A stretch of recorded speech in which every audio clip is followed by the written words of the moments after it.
Hey there, everybody. This is Mark Moe from the Mark Moe Show Fireside Chats. Interviewing today, Justin Anderson from Definitive Details. Justin, how you doing, brother? Feeling pretty good, man. Feeling pretty good? I love it. I love it. We've been trying to get this thing together for some time now, and now we have, which is great. We are here in his palatial estates right here off of Lincoln Way. And so, Justin, why don't you introduce yourself to the crowd a little bit? Tell everybody about not so much what you do, we're going to get to that, but kind of where you came from and where you're at today, man. Well, before I get to that, what does palatial mean? It means a badass pad. Oh, thank you. You got a great place. Yeah. It's a story. It's a story? Well, I got a podcast, so feel free to tell any story you want, my man. All right. Let's go back to them questions. Go back to the questions? We will get back to the questions. All right, let's do this. All right, so you grew up, you had this love of cars. Where did that come from? Man. I actually hated cars. Did you? Yeah. All right. I was really introduced to the automotive scene and industry and love and passion of all of it from my dad. Uh-huh. But when I met him, I was 11. Okay. And, going through that divorce thing and through a bad upbringing, this typical divorce thing. Yeah. But, dealing with that as everybody does, my mom met somebody else. And Gotcha. obviously I have to hate that man. So I get it. The rebellious me decides, everything he says is going to be wrong, for the rest of my life. And Yep.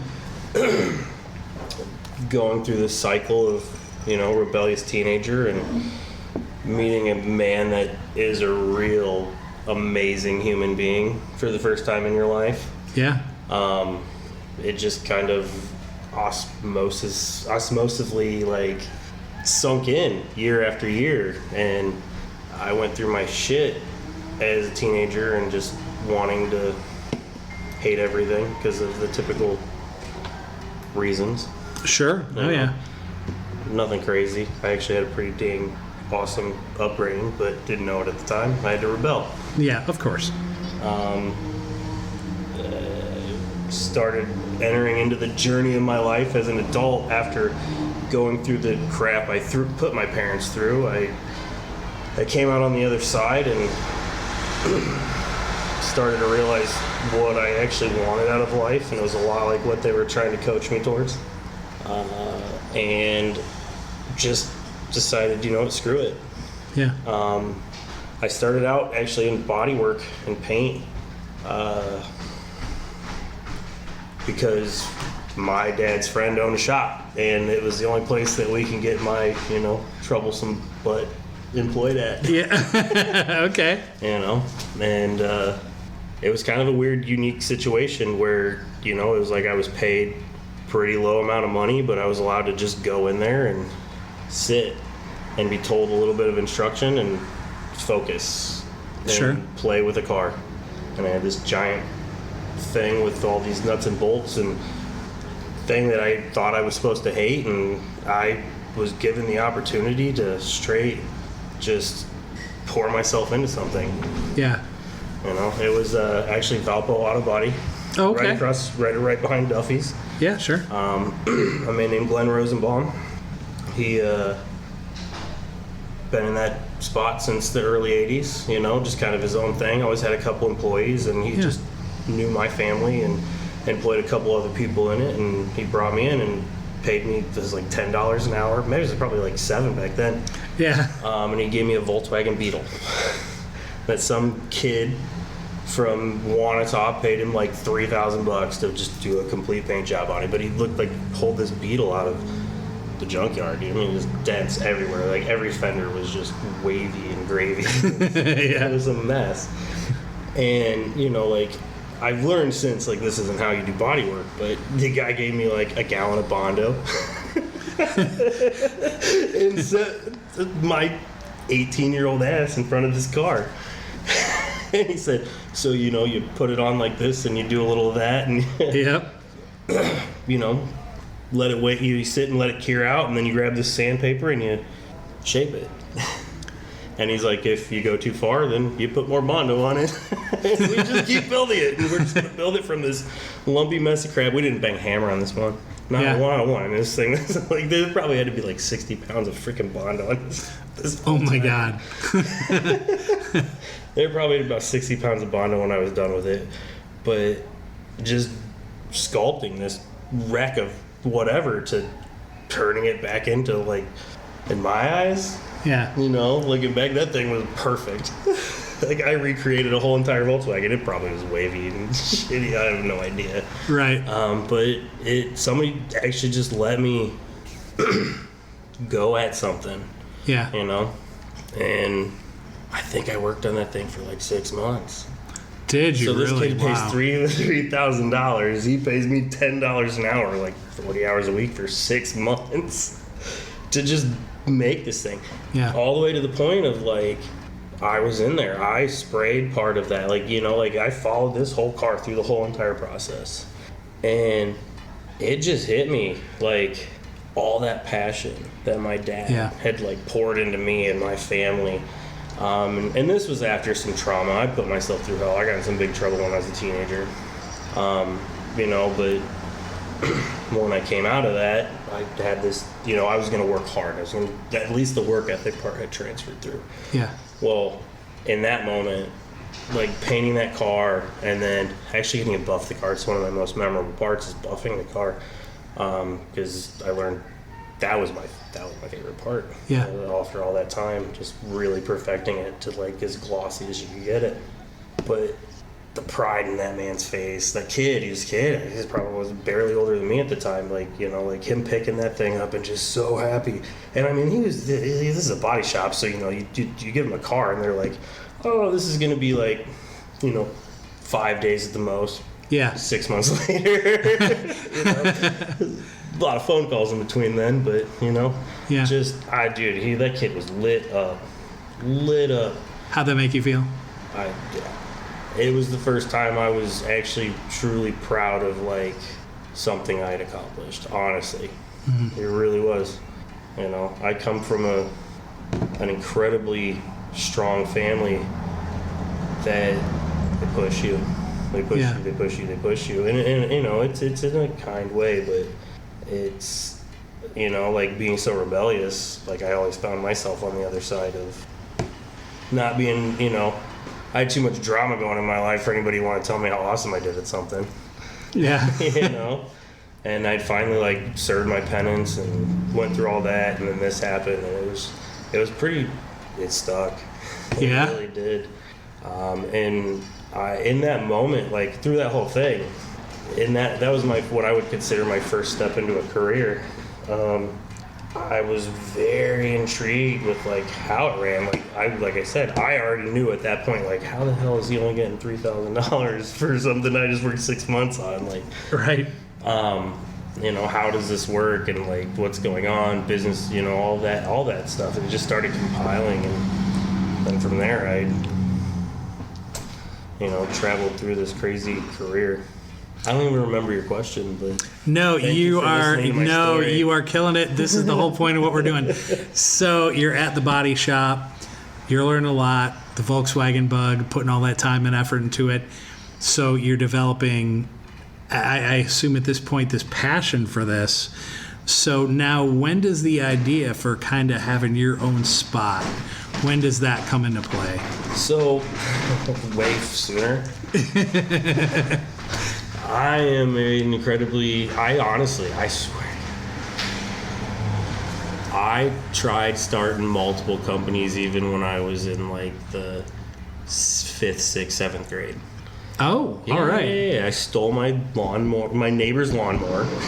out of their Borrowed, shed. that's fine. Borrowed it. Whatever. Yeah. Yeah. No, I used it to mow their lawn and our lawn, and then I realized I had access to this lawnmower, and I grabbed the can of gas and I walked door to door and I started selling Love that. lawnmowers Entrepreneur for $5 immediately. a piece. and then I took that money and what I couldn't afford, and I went to Target, and I actually, this was very shortly after, because I got in trouble for stealing a lawnmower. My mom was so mad. The neighbor was actually like, "This is hilarious." Like, this is awesome. He could do this, and my mom's like, "He's not allowed to do that." It was so funny. I still remember that. But I actually took that. That was actually how I started washing cars. Because I took that money that I somehow didn't get taken away from me, and I went to Target, which was around the corner, and I bought a bucket and a sponge and car wash soap, and I went to those same neighbors and I started washing their cars. I probably screwed them up, you know what I mean? But the neighborhood just loved that I would go around being like, I want to be productive. Yeah, I love that. But that honestly has always been in me. That was a big actual thing that's always been in me, is that drive to just do stuff. Sure. So you grew up in, if I'm correct, you grew up in North Judson. I grew up in Phoenix. Oh, and that's the beginning of all of this. Yes, Okay. This was, So, my family was from Glendale, and my dad, who is an adopted stepfather kind of thing, he is from North Judson. Got you. Okay. And when my mom got divorced, she was introduced to this guy, and I had to hate him and all that stuff. But somehow in all of that, talked us into moving back here. Yeah. And we moved back here. I moved from a pretty big suburban area to North Judson at the very very beginning of my freshman year. Kind of like a Disney story.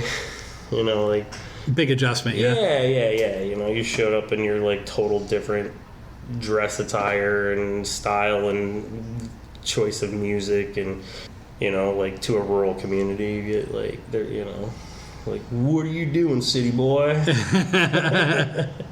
Kind of thing. And the funny thing I always loved about that part of my life is it was 2 years later they were all dressing like me. I love that. At least I was 2 years ago.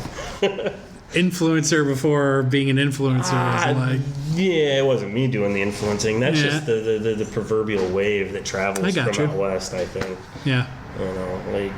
I actually still use that method in building my company and a lot of different things. I watch trends out west. Sure.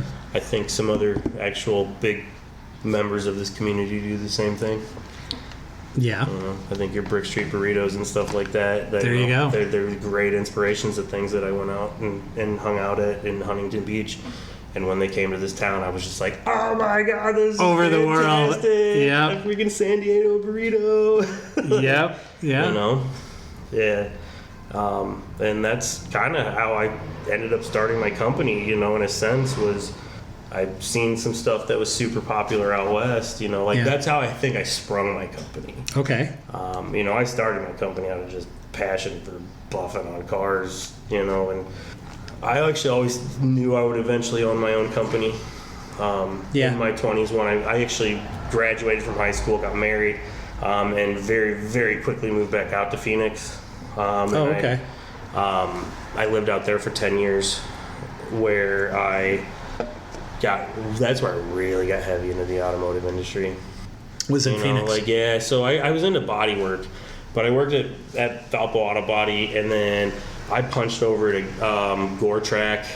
Just took a job because it was better money. I was moving up. I needed more money, yada, yada, yada. So I took a factory job and was making decent money, but I was working in this department just making gizmos and gyros, just little knickknacks for different machining parts or whatever. But you're punching holes and you're doing, your typical measure this, cut that, move it to the side, measure this, cut that, move it to the side. But they had opened this department where they had actually started manufacturing these roll-up doors for fire trucks. Oh, okay, yeah.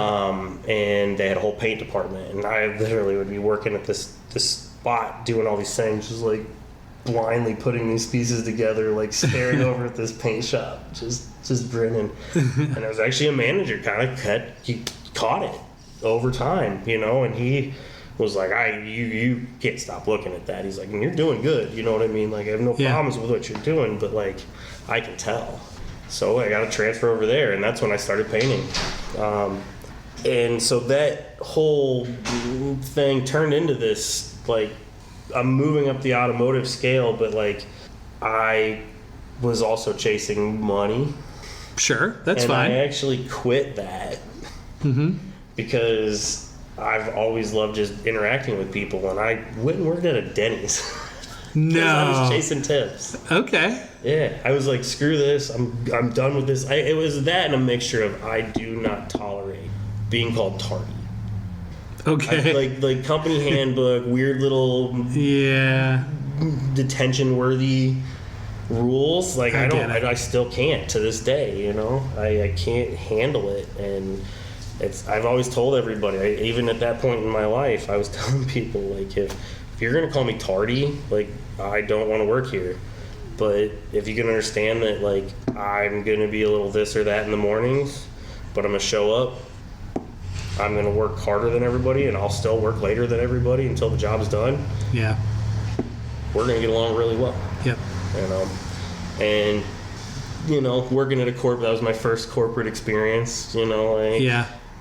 I made about a year and a half, and I was like, okay, I'm out. I can't do this. And I'd served tables and stuff when I was in high school. And it's such easy money, like, to just relate to people really quickly and have a great conversation and give them an amazing opportunity to have a good night. Yeah. That is something I enjoy interacting with people on. So I went to Denny's and I served coffee until the middle of the night, especially the coffee kids back then. They were so fun. Yeah. God, the coffee kids were the greatest. They'd come in, drink 3 pots of coffee and just sit there and jitter at each other. Like, the vibrations of a place like that were just incredible.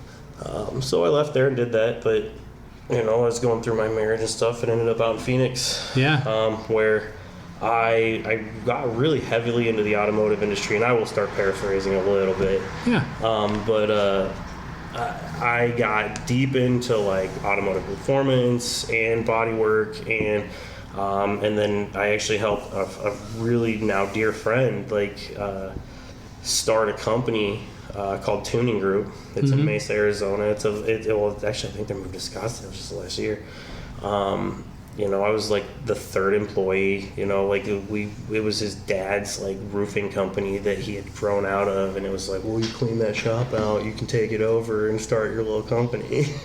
And so, like, we started they hauled out all this like shingles and tar and all this stuff, and it's just it's a one bay shop, but it was deep enough to possibly fit 2 cars and then a little front office. Yeah. And him and this other guy, JD, they hauled all this stuff out, and then, like, we got there and we started, like, installing lifts and got them working, and then, like, I was the office guy at the time.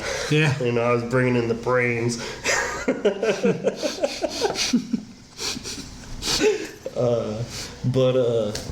I set it up with, some of the things I picked up from these other corporate places, like QuickBooks and, the stuff that I do understand pretty well. And I set it up and I created pretty much my deal was, like, I make like $400 a week salary, but I want 20% of all of the profit that we sell off of parts.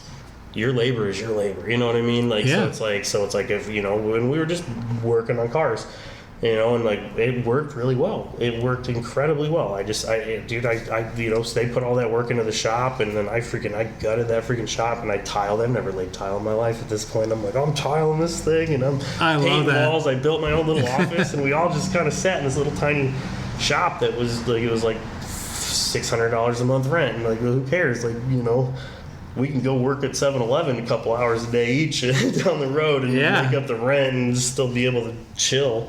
So we did it, and it turned out pretty incredible.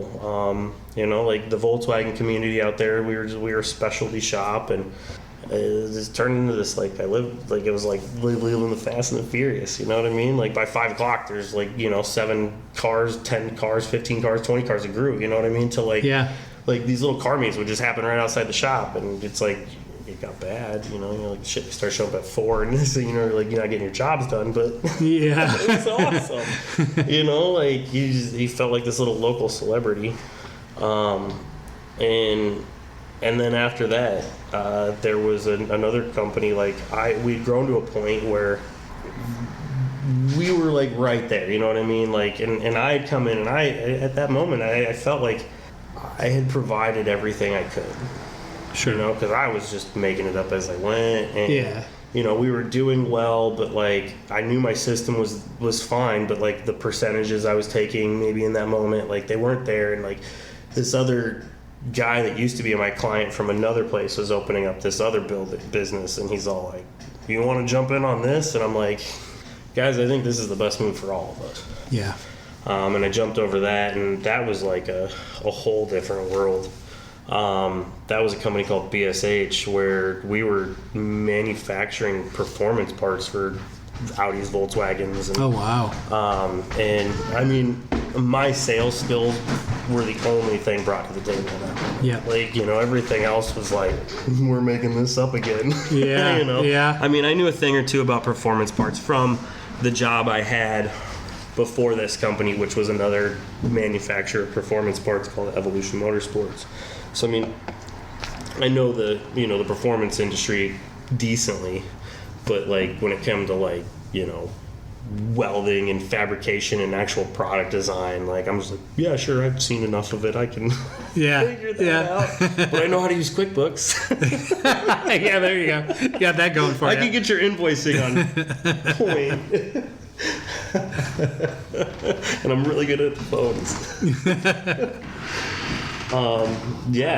But it was crazy, but, like, the standard performance parts that were, amongst that market in the industry. Sure. Were always there. Intakes, exhausts, short shifters, front out air coolers, turbo upgrades. But in the Volkswagen industry, there's a product called the catch can, which separates the oil from the crankcase ventilation system to keep oil-filled air recirculating back into the top of your pistons.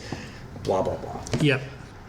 It's more of a race car performance part, but these recirculation cans have their place all over the automotive industry. Well, they really hadn't been involved in the aftermarket industry for Volkswagens at this point. But your other cars that were upgrading and in performance levels had them. Well, this guy that started this up, he's like, we're gonna sell catch cans to the Volkswagen kids, and I'm like, what's a catch can? I was a Volkswagen kid, right? And he taught me, and I'm like, well, that sounds like a cool part. I believe in that. Well, I have a Passat. GTI. But we sold $1 million in catch cans in our first year of You business. did. Wow. 3-man crew in a manufacturing partner. Mm-hmm.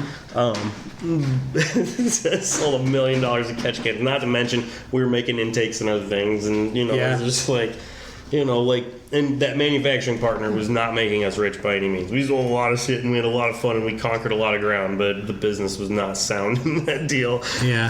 I made okay money. It was good, but it was a wonderful learning experience.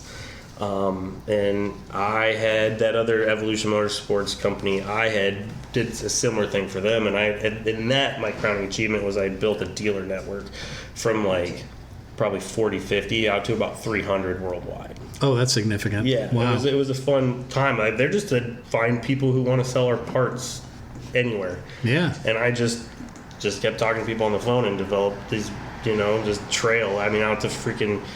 My favorite one. Oh man, what's that place with that giant tower? It's an Asian company or country. They have like a giant Space Needle. Guys gotta know. Do they? Yeah. There's an Asian country that has a giant Space Needle. and Okay. the second tallest building in the country. We're going to cut this. We're going to edit that, I'm sure, until I remember their name. But it was just cool, man. Like, actually, music, punk music. One of my favorite things in that whole industry. Yeah. The drummer from Pepper. Okay. Oh, He called me. He calls in. I'm at Evolution Motorsports. I'm selling Volkswagen parts. Okay. Cold air intakes and just basic stuff. Yeah. And I get this phone call, and it's from Hawaii. And we're just talking, and he's ordering his parts. He's got a Volkswagen R32, which is like a pretty special edition kind of thing for the Volkswagen kids. But we're going through, and we're talking about his car and just bullshitting. And somehow it comes up that he's in a band. You know, he's probably boasting on himself. But I'm like, oh yeah, really? What kind of band? And he's like, he literally says it's like, it's a little ska, it's a little surfer, it's a little punk. And I'm like, oh, like Sublime? And he's all like, yeah, like Sublime. And I'm like, oh, cool, what's the name of your band? And he's like, it's Pepper. And I'm like, never heard of you. I was like, but I'll check it out. I had no idea. Like, this is like in the prime, when they came up with the Dirty Hot Sex song. Like, that was like their big fucking shit. Like, and turns out they're actually one of my favorite goddamn bands. But yeah, I helped that guy for over like a year, like build his car and just talk back and forth with him. That's amazing. That's fun, right? Yeah. Get to meet some cool people in that industry. So you're out there, you're doing all this.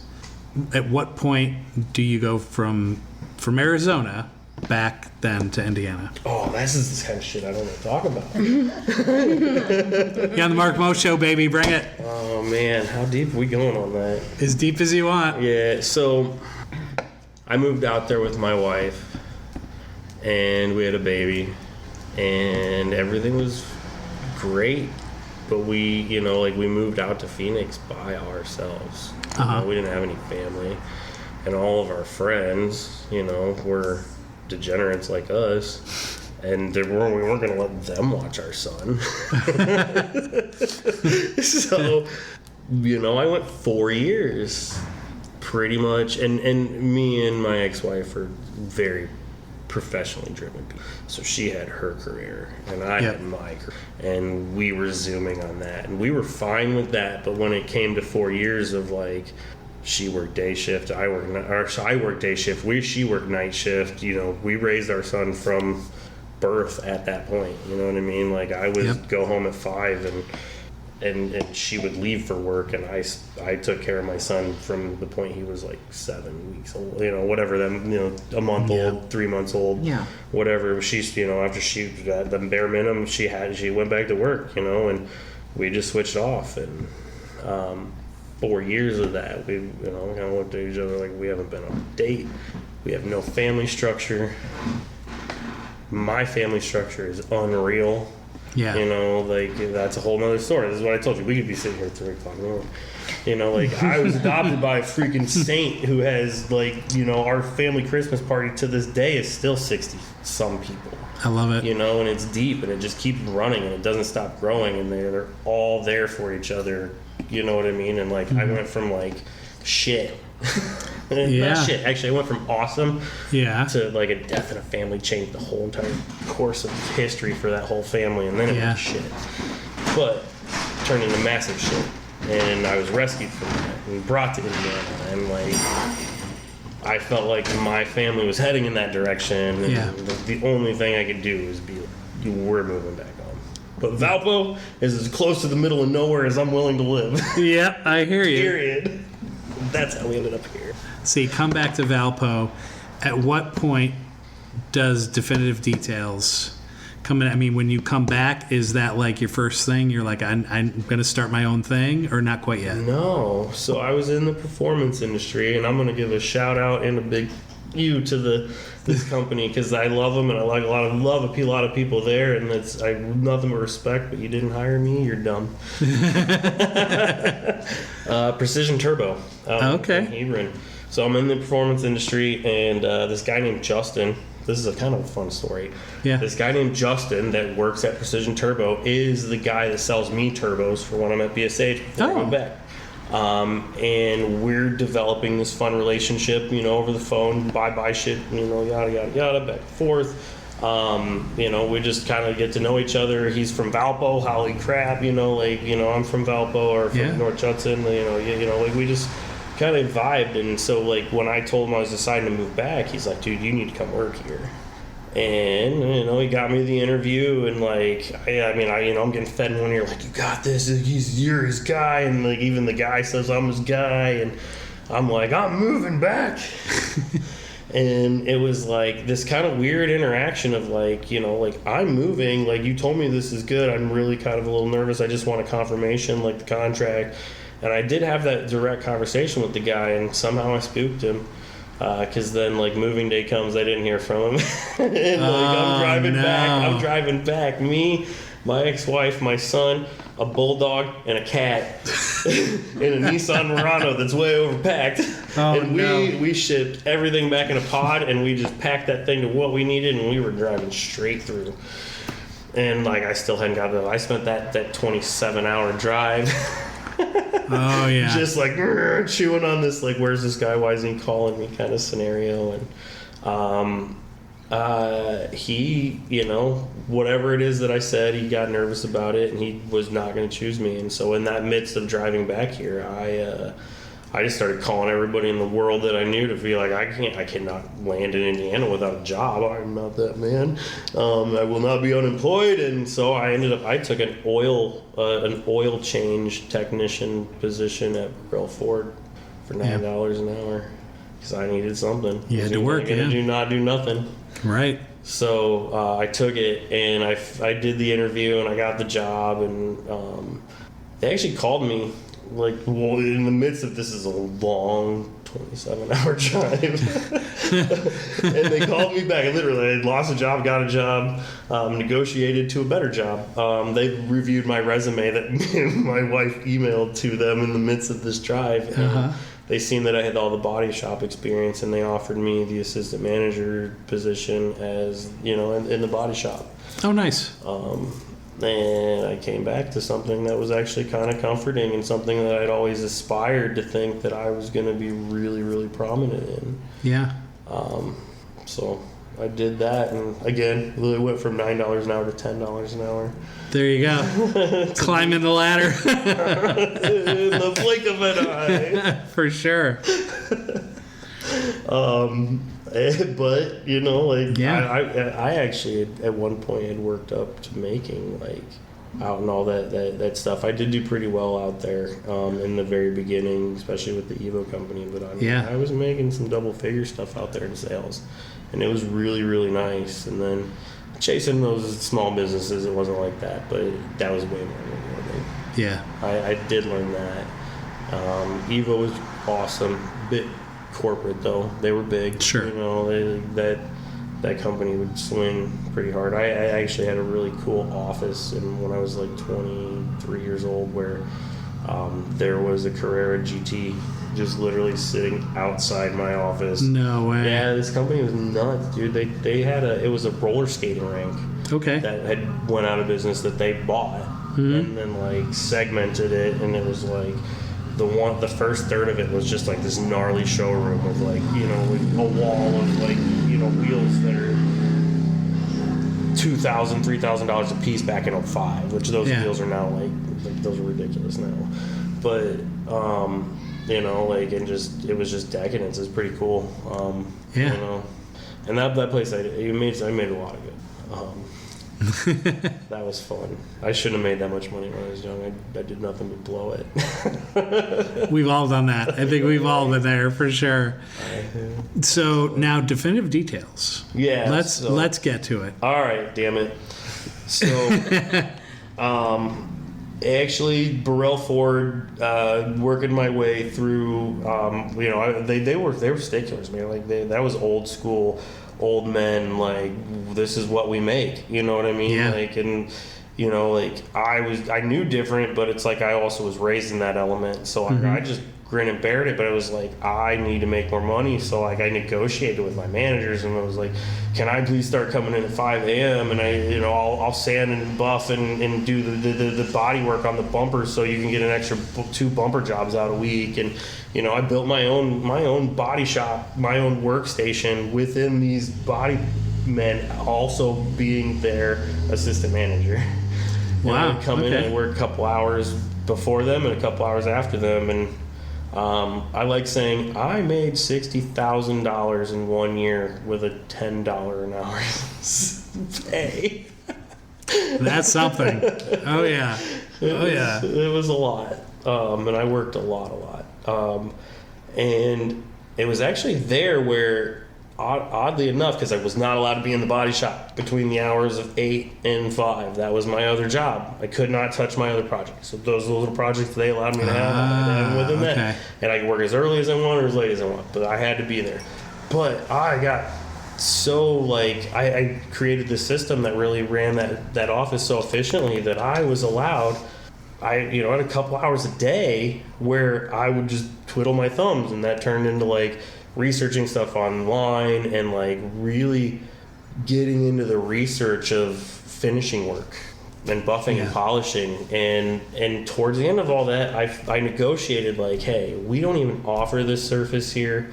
Like, these people keep coming in and they keep saying, well, we just painted my fender because it got damaged, but the rest of my car looks like crap because I don't take care of it. But shouldn't the insurance company pay for that? And we'd have to be like, no, which is the last thing you ever want to tell a client that's picking up something that they need to fall in love with. Right. So I would be like, no, but I know a guy that could actually go through and make the rest of it look really damn close or bring it really close. And I'd be like, I'll do it for $200.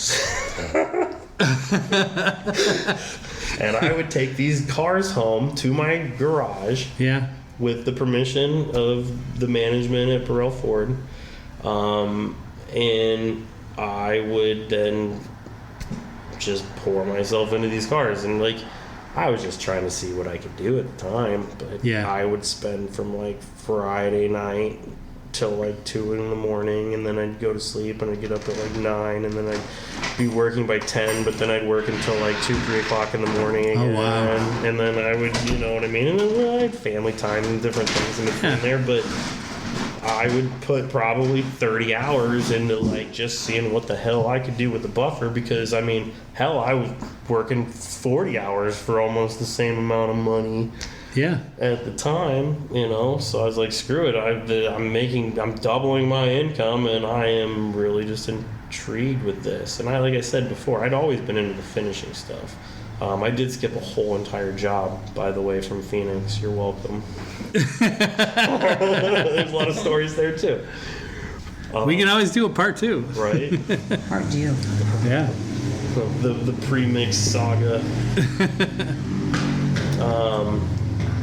But I would, I'd take them home, and, like, the feeling that I got from the Volkswagen, this was the next time I experienced that. Because I would be like, they were done at the body shop. They were now my client. Okay.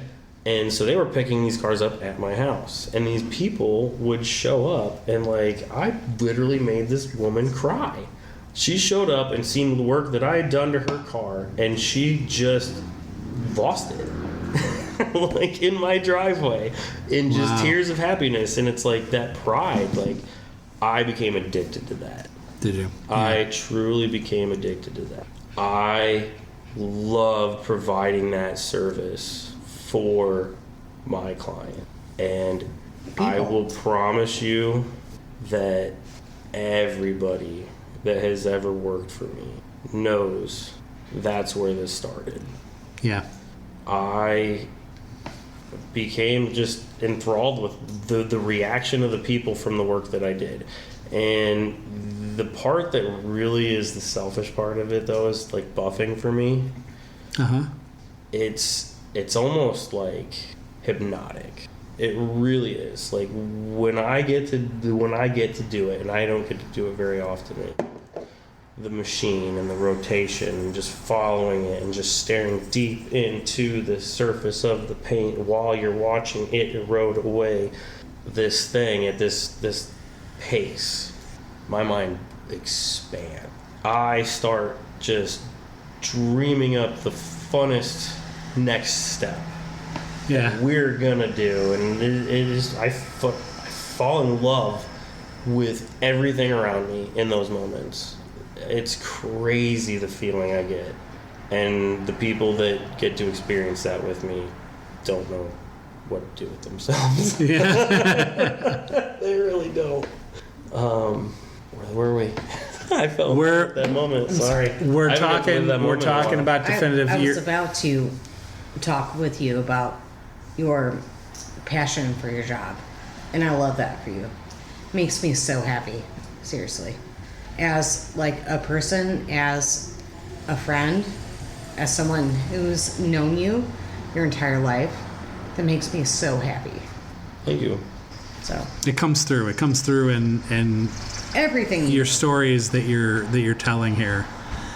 And so you open your shop, which is here in Valparaiso, Indiana, off of Northland Drive, and you open your shop now. From doing these jobs out of your own garage, and now being there off a route there, what was one of your biggest challenges opening your business? Opening it? Just starting right out of the gate. I don't feel like there were too many challenges in the beginning. I had already started a couple companies with buddies and known the comfort Okay. in it, and I am a very throw my heart into it because it's gonna get me there. I throw the sails up and I just go. Yeah. It wasn't really until actually just recently, 12 years into business, that I would say that like it has become a true struggle, and there's much even like that was like a struggle. It's actually since we've expanded to the point of like being more than just a passionate person providing a service. Yeah. Now we're a company in the community, and there is a different level of expectation that is different against my rebellious side. It goes against my rebellious side and what I want to offer, and that's where almost any and all my like true struggles have started. Before that, honestly, my sales were big and wide. Yeah. And they freaking soared. I went from job to job to job, and client to client to client, and employee, and it's just been this just journey of like happiness and love and achievement and pride, and it like You've done a great job. thanks. But it Put that in there. my journey with this has been almost easy, as crazy as that sounds. Yeah. I can't think of much negative that I can chew on, and I hope I look back on the times I'm having right now in the same manner. Yeah. Because I know, don't trust me. Actually, I know I'm more calm right now. Yeah. Yeah. I'm more We're all calm good now. about the stuff that I'm going through and the negative than I ever was back then. I've definitely learned that in business, nothing happens as fast as you think it is. It's usually double Yeah. before it actually comes to fruition. Your little ideas and your It's dreams and your also- goals. When you're constantly thinking negatively about your business, it won't succeed. That's a whole thing that we can have in part 2 about vibrational. Yeah. Yeah. Oh yeah. I know all we'll about that, discuss that for Yeah. hours. Yeah. And I've had negative thoughts about my business, But clearly, but I- out of the 23 years of what I've been doing and what you've been doing, we're both really successful in what we do, and we know good people, and we've been doing good things for the community and everybody else. So, yeah, 100%. Right? Now, when I went online did my research, as I should as a good host, looking at all the services that you provide, right? So interior detailing, exterior detailing, paint corrections, ceramic coating. Now, that was something I found interesting because I saw that you're a Ceramic Pro Elite dealer.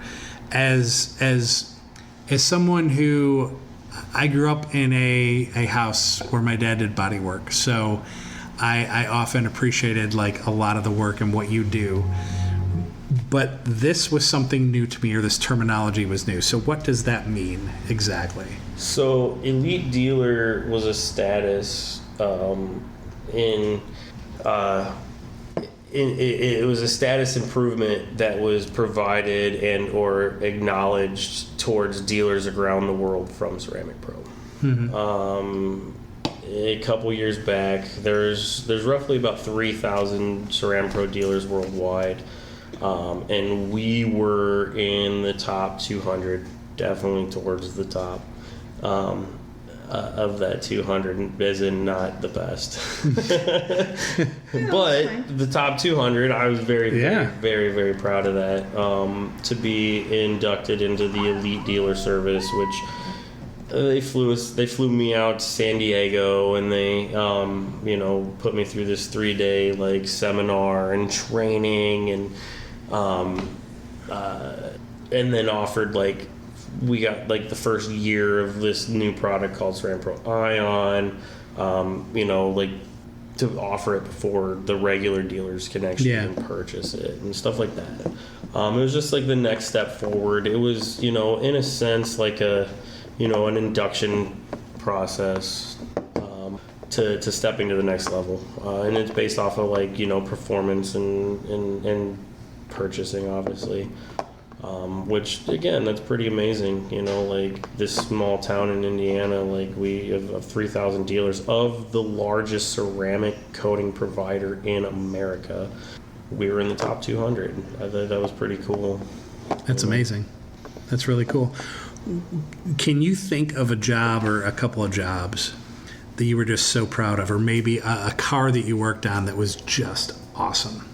The one we did last week. Well, yeah. Yeah. So I am a jack of all trades in the buffing, polishing, and ceramic coating, and the detailing aspect actually spread into just growth in the company, which I took on tint, and then I'm also taking on wrapping cars, and the whole wrapping cars thing is just, it really leads back to my passions of painting cars. Mm-hmm. Which I'm actually, the biggest thing that I left out earlier is like I started to become allergic to being in a body shop. So as I was buffing these cars on the side and doing that more and more, I was up to like 260 pounds, like super unhealthy, like headaches all the time, just terrible, going to the doctor every like month or two, like trying to figure this out. And turns out I have this isocyanate allergy, which like when you're surrounded by the solvents that are in a body shop and the aluminum oxide and stuff like that, like it really it messes up your whole system. And I had, in the start of my company, leaving there, that's when we kind of discovered this, but being away from the body shop, I ended up like very quickly, like I dropped 100 pounds in 6 months. Oh, wow. I went down to 160, but it wasn't like a scrawny. It was like I'm a kid again. Yeah. That was a very fun time in my life, running circles around, 20-something-year-olds when I was, 10, 15 years older than them, and just laying it on the world. Yeah. I forget where we were. No, that's okay. No, I was just talking about like some jobs or some cars you really loved working on. The favorite is cars. The reason I got into that was because that's such a loaded question for me. Like we could talk about, I could probably name off 10 cars, in the buffing polishing realm, for different reasons. The funny thing I've learned actually is a lot of these projects, I have my own personals, I guess, but most of my favorites revolve around the moments and the fun, amazing times that I had with the people that I'm doing these projects with. Yeah. And that car. You know, like me and Justin Ewing, the guy my buddy that was like, hey man, I just rented a shop, you want to go buff cars and drink a couple beers after work? And we'd go there and like we'd limit ourselves to 4 beers and 5 hours worth of time maximum that we were going to be there, you know what I mean? And we would buff X amount of car, and that's how we started, like literally how we started the company, as a company after I left my garage. To, you know, like just the best decon we ever got out of a wash bay was after John, who's my tenor now, been with the company on and off for 10 years. He you know, like green thumb, green thumb, like, sorry. Anyways, you know, not training the guy, like it was just this, you know, you're verbally explaining it, you're demonstrating it, and like just how to go through the steps of deconning a car. Finally, I'm just like, you're not allowed to come back to work until you come back with a list in order, the decon process and how to do it.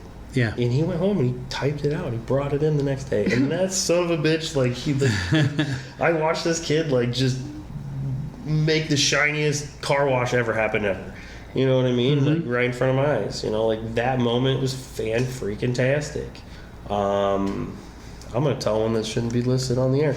But one of my best clients ever, one of my biggest my best clients ever, he owns Sheck Industries, which is a multi-million-dollar corporation. I've done a few things for him. He gives me his own personal Wrangler to do. My company's shit in the fucking bed because they can't get nothing done and we fall way behind. And this is when I very, very, very first started smoking weed again as an adult. I'm telling this story. He can cut it, but I want to hear it. It was Blue Dream. Blue Dream. And I was at work on a Saturday by myself. It's a Wrangler, which Wranglers need to come with an asshole tax.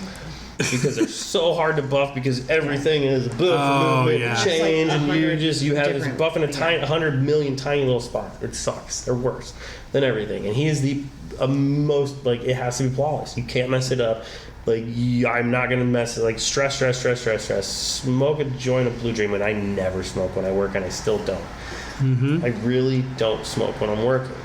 But I was at the shop, stressed the hell out. I smoked this joint, and I swear to God, 2.5 hours go by, and that car is done.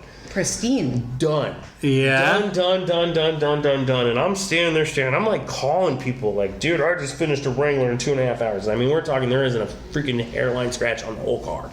Period. Decon, and I'm like, I don't even know how I got here. You need to come down. Like, I'm calling my buddy and Justin. I'm like, hey, go look at this thing. Sheck's gonna lose his mind, dude. That job led to thousands and thousands and thousands of dollars worth of projects. And I somehow just that crap out, like, out of passion in like 2 hours. Like, that stuff would take me 10 hours, you know? But, you know, that's one of my favorite stories. I love that. I love it. Neat stuff. But I'm sorry. Dude, I got a trove of all these employees that have touched my heart over the years that I got to do these things with, you know?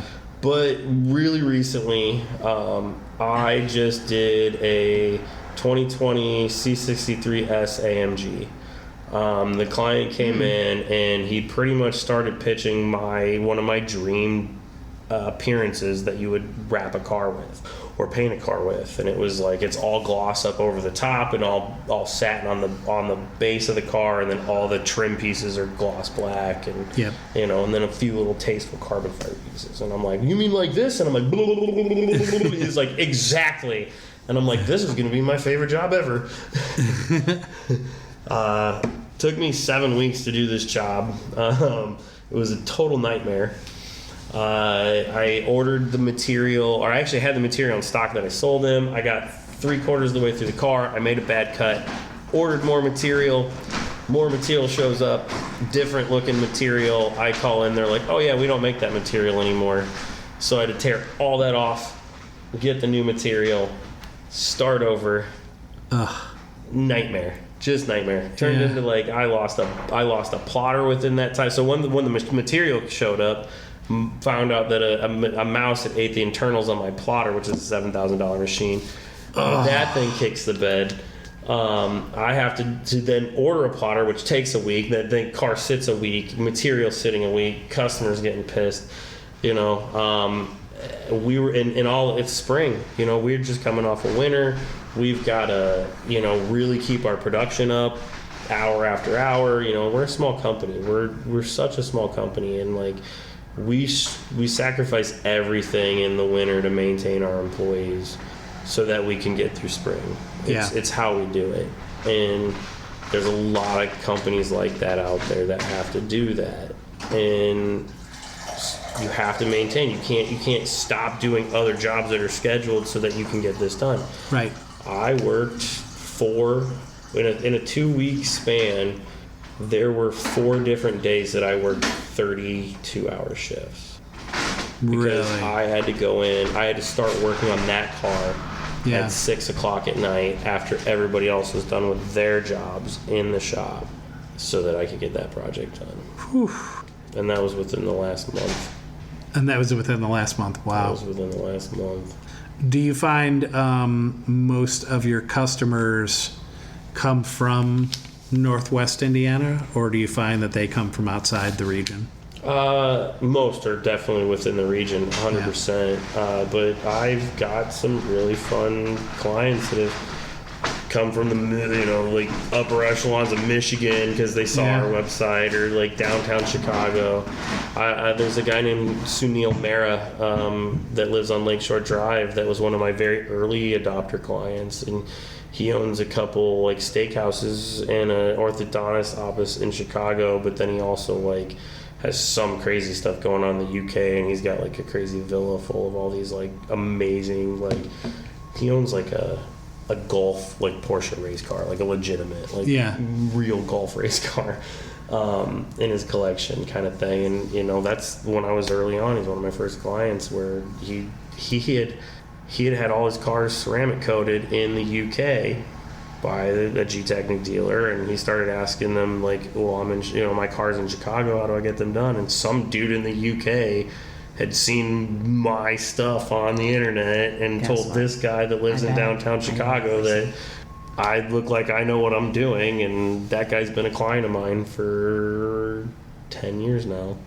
How cool is that? Yeah, and he brings like he actually bought his wife a Porsche Cayenne for her birthday, and I was the first ever detailer detailer allowed to go into Porsche Exchange to actually do my work on their car in their shop, because he had that much pull with those people.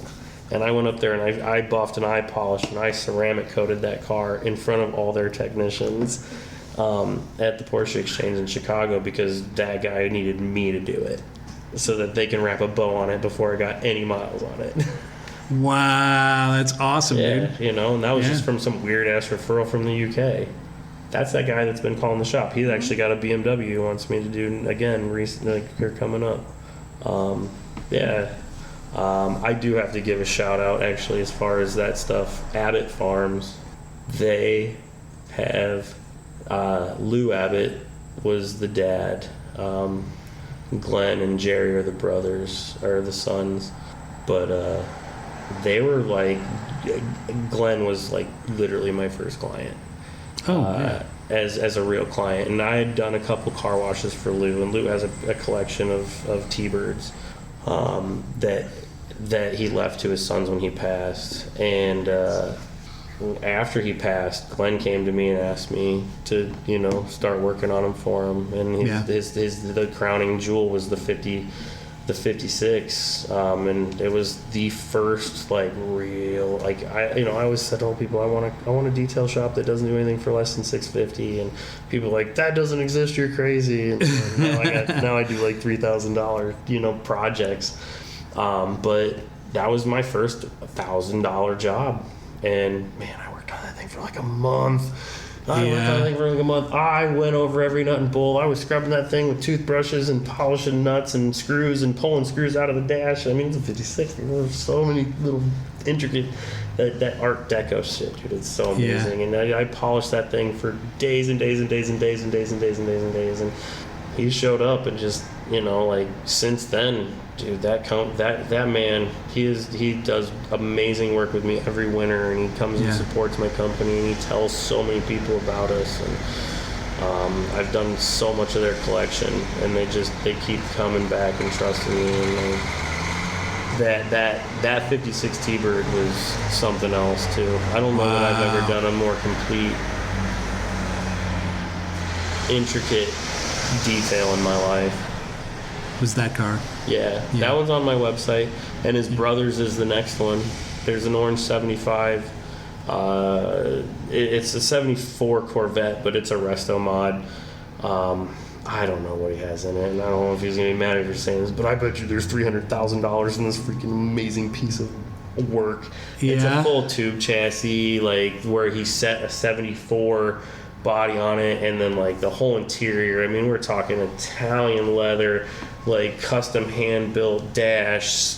Like the suspension alone on this thing. I mean, it's just such a beautiful build, and it was actually all the bodywork and paint was done down at Z-Rods in Knox. Mm-hmm. And I mean, these that's a guy I went to high school with, Zach Ingram, dude. That guy's created an amazing corporation out there. Right. But like I'm telling you right now, the lines on that 75 are crisper than this piece of glass.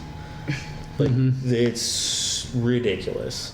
Like it's such a beautiful piece, and I've actually got to do that twice now. Once when it was first done, and then he took it to Z-Rods and got redone and totally reestablished, and like he brought it back just this last year. That's been an amazing piece to have in my life too. That's awesome. I keep going, dude. I know. Well, that's amazing, and that's why I'm so glad we finally got together, because I know that you are very passionate about your business and about cars, and it's so interesting to hear you talk about it. As I said, like I grew up in a family where my dad was a body guy, so I love being able to sit here and talk to you about this. And we're going to do this again. There will be a part 2, maybe a part 3. I hope everybody enjoys it. I mean, we still have music to talk about. We still have like Top Shelf Liquor, all these things that when Justin and I, when Justin and I play music, we can do whatever we want. It is my show. We can do whatever the hell we want. But as we kind of close out what I will call part 1 of this journey with Justin Anderson, give, I guess, any final props to your business, of course, how people can get in touch with you, where they can see your work online, social media, all that kind of good stuff. And then, of course, any shout outs you want to give here. Oh, man. You ever hear the end of the Sublime album where he's just like, Shout out to my man. It's like 12, 15 minutes long. Oh, we're going to do this. Put on some Rivers of Babylon. Yeah. I'm sorry.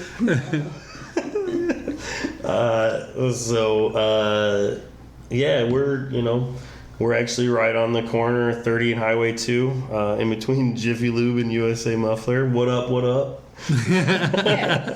Right, actually everybody knows this, right by Parlor Donuts. I mean, let's face it. Let's say Parlor Donuts, they're like, got you. We know you're at. Yeah.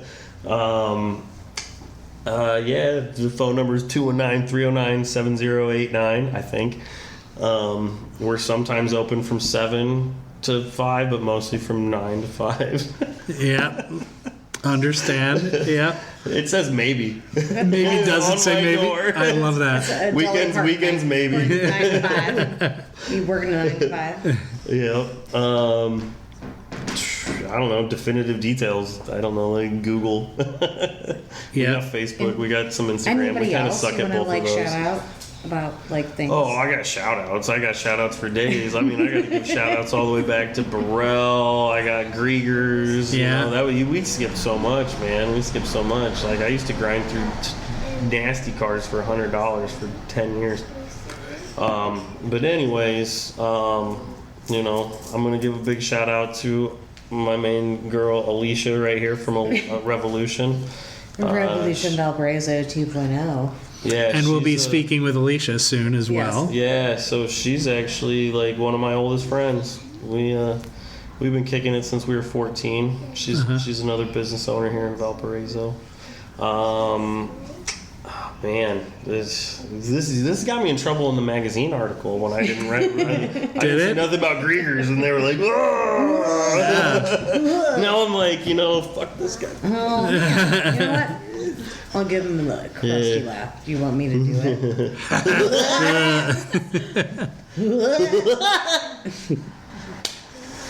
How about any of your crew? Oh, dude, all of them. I mean, I honestly, good or bad, this ain't here without Brett, John, Turner West. Oh, Turner. Oh, Turner West. I love Turner. He's such a good boy. C. Rotto. Throw one out to C. Rotto. Oh my God! Did I say Justin Ewing like 6 times yet? Maybe Yeah, over under. Man. Yeah. God damn that man. He's amazing. Damn it. Scott Yost out in Pennsylvania. I mean, fucking Kate. Jesus fucking Christ, Kate. Oh, of course, Kate. We're gonna talk about Kate. Oh my God. part 2. Yeah, dude. I'm so proud of I her. love She's her starting her own so company. All right. She wow. is, yeah. My main apprentice, like she's starting her own company, and I can't be more supportive. Like she's gonna take a big chunk of business away from me, and I can't wait to see it. She's gonna take my passion piece. There it is. Yeah, all that ultra high end stuff. I poured this into her. She knows that stuff. And she's gonna kill it. Her company's gonna be named Details by Darla. DDs. Really? No way. We're rolling out them DDs. I baby. love it. Yeah, I love it. Gabe and Angelica. Yeah. They deserve an honor. Jared. You know who you are. Yeah. Joe. Johnny. Fucking Johnny. Johnny's been there 10 years, man. 10 years, He's yeah. faithful, man. He's a good man. He taught me a lot. Maybe your better half, perhaps. This one? Yeah, this one over here. This one over here? She's brand new. She's coming in. She just started. Oh, now. Yeah, Amanda. Amanda's actually who you're going to talk to if you call in now. She's the new front runner. Yep. Good job. You're doing a great Say job. hi. Yep. I know. I've been looking for somebody. I need somebody I can trust in that spot. It's my favorite spot, and you're getting it. So 20 years of customer service. That's awesome. Might as well. Casey. Everybody at the shop. Everybody. Yes. Everybody. Yeah, of course, everybody at the shop. We can, we're still in the They're nostalgic family. stage. Yeah. And we're still reminiscing. I've been through Yeah, like 50 of these some bitches. I mean, there's Some Kyle. Come on now. Kyle was the stick. Ain't got Kyle no broke first employee to break my heart, man. Kyle. Yeah. Yeah, man. Like Kyle. he got all Bernie Sanders on me and left and made me so sad. Turned the internet against me because I was 1099ing him to save him money in taxes. Wow. I know, right? That's terrible. I know, what a Had to dick. put the brakes on. How you like me now, Kyle? We punched some fucking drywall somewhere else, Kyle. I don't know. Jesus, how many of them are there? There's so many. You know how many employees I don't know their About names 6 or anymore? 7. Ever? Yeah. Oh, I Ever? bet. Yeah. Been there. I mean, I've had employees that I probably paid at least 100 hours to poop. A lot of thinking in the bathroom, huh? Yeah. I've had those moments. They do say We're gonna though- say the same as They do say though, in a normal 365 days of working, you get paid about 12 days for pooping. For pooping. Yeah. Totally At a a thing. full-time job. Well, But I typically Wow. like to poop before I work because I'm at work and I cannot poop while I'm working. Let's not turn I this go through different stages in life. conversation. Baby, I'm a big blue whale. Turner taught me what a weighted blanket is. That's the kind of kid that guy is. I love that guy. Oh, Turner. Take him back. He's a good boy. Well, Justin, this has been awesome, dude. I appreciate it. We've been waiting a long time to do this. And I know we got a lot to cover still, and I'm looking forward to it, brother. I appreciate coming on. Definitive Details, check them out here in Valparaiso, Indiana, and have Justin and the crew trick out your ride. And don't forget, Yeah. the last Wednesday of every month until October, car show. Car 7 meet. o'clock. It's not a show. We don't Car judge meet. anybody. Car meet. Car 7 meet, o'clock. yeah. Kermit. Yep. Awesome. Well, thank you, and this has been great. We've had Justin, Amanda, Alicia. It's been a blast, and we'll do this again. Thanks a lot, man. Awesome. Thank you. Sounds groovy. Until next time. Until next time.